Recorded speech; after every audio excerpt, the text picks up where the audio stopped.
Greetings, trackers.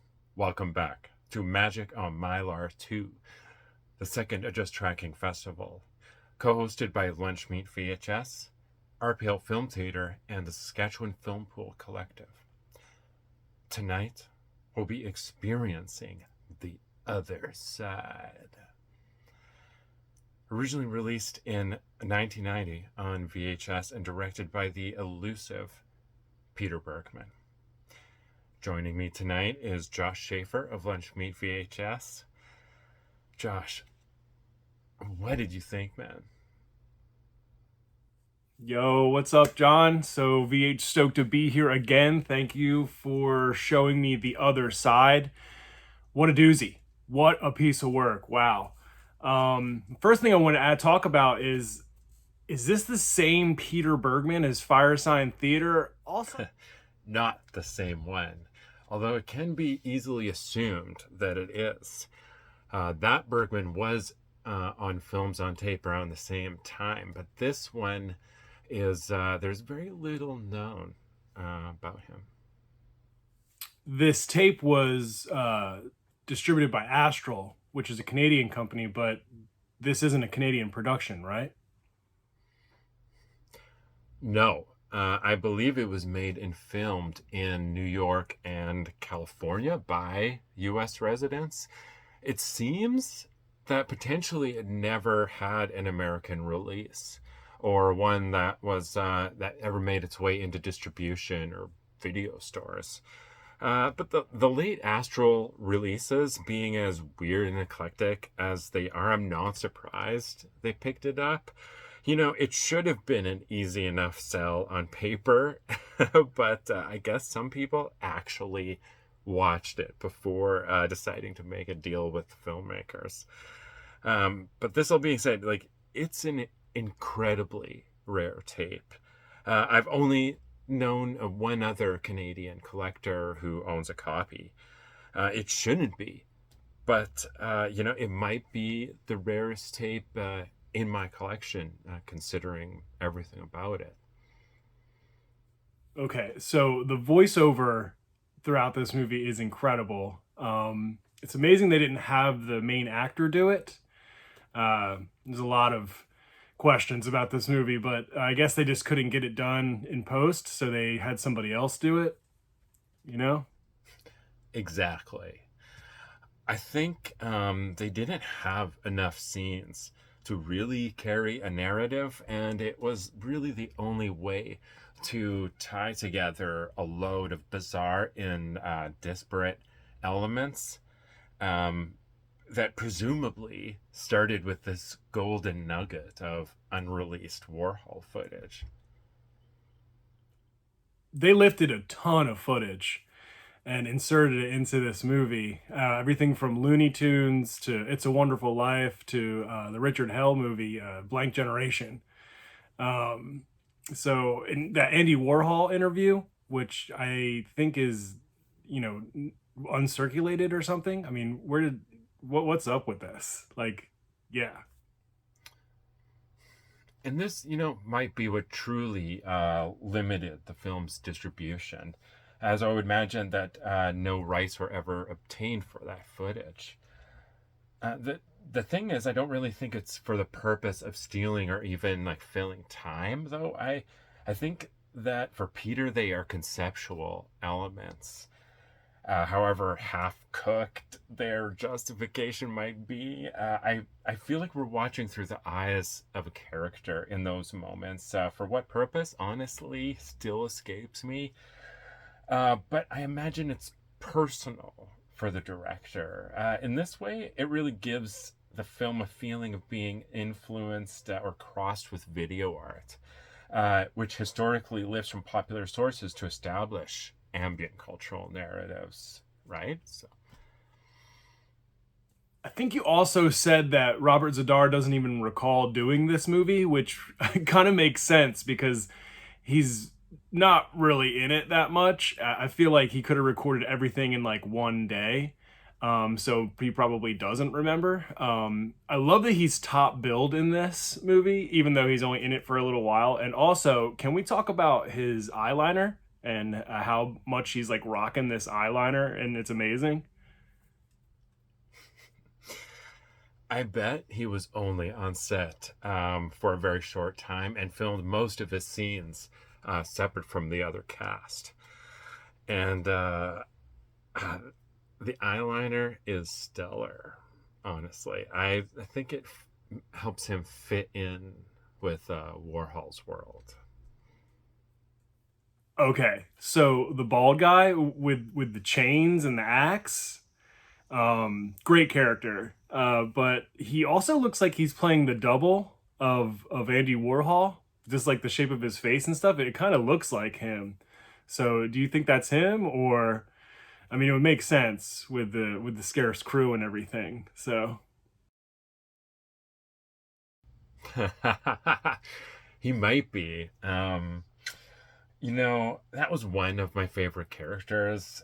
Kind of reminded me of like a Michael Berryman sex dungeon power slave. In this case, presumably belonging to Tsar.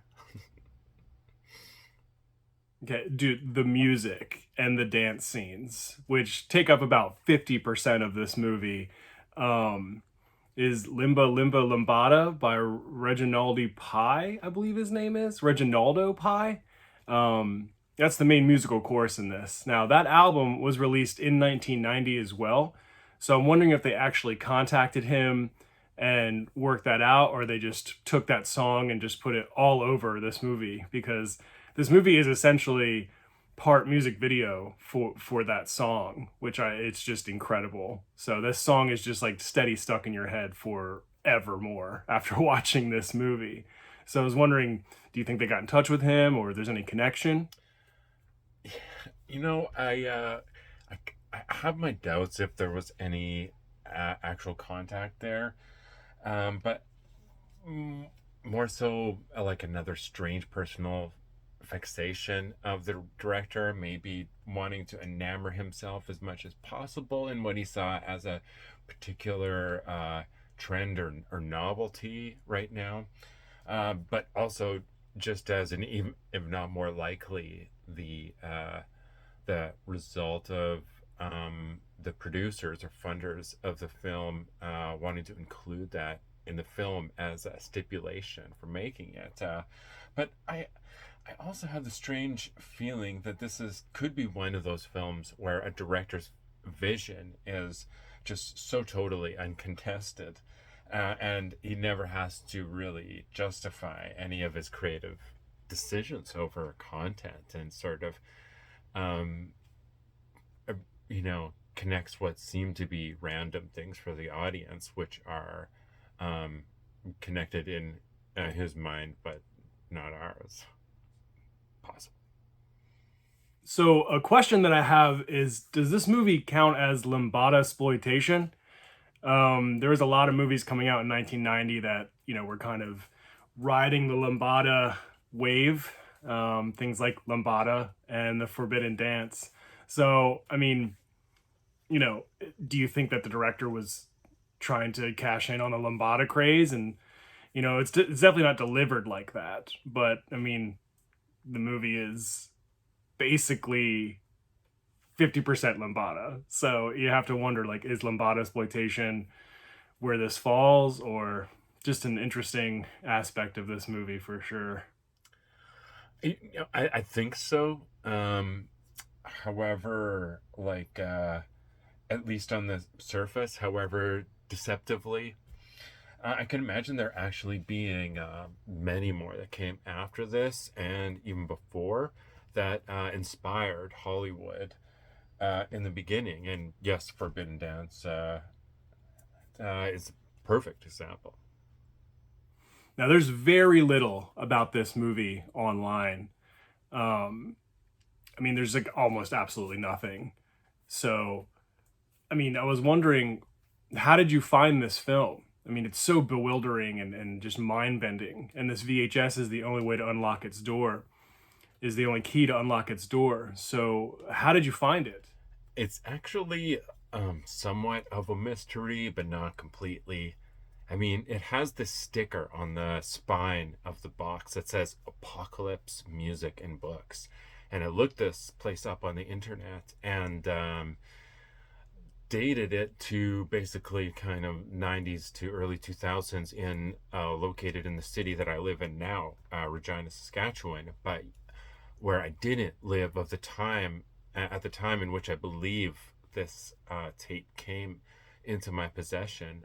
It could have come from the video store that I worked at in the early 2000s was buying out at the time, and we would sell it, and I might have gotten it there, which it feels like around the same time, but I might have actually been to this Apocalypse Music and Books, but I don't have any clear memory of actually being there, which is like the weird thing.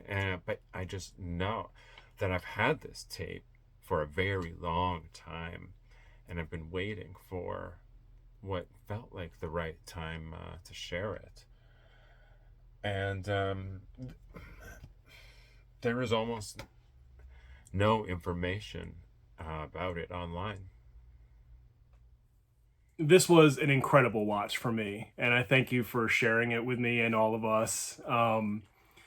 It's truly a mind-bending piece of cinema. It's probably one of the weirdest movies I've ever seen, if not in quite a while. It like it almost like borders on experimental filmmaking the way it's put together, and it begs the question why. Why make this movie? There has to be a mission inside of it, and even though that mission is a mystery, um, I think it's important to watch this film because it is one of the weirdest, most ridiculous movies to ever come out of 1990. And for that reason alone, I'm very thankful that I've seen it because it's just, once you see it, you never forget it. And if only to know that this video actually exists and that Robert Zadar just looks amazing in eyeliner. So thank you so much for sharing this movie with me, and it was a thrill to watch it. And I hope everybody else enjoys it as much as I did because it totally warped my gourd, dude. Like just absolutely insane. So yeah, what a piece of work. Amazing. The Other Side. We'll never forget it. Couldn't have said it better, Josh. I'm really glad that you enjoyed it. And, I think it's time to watch it. So let's cue the film and stay tuned, stay safe, be kind, and please rewind.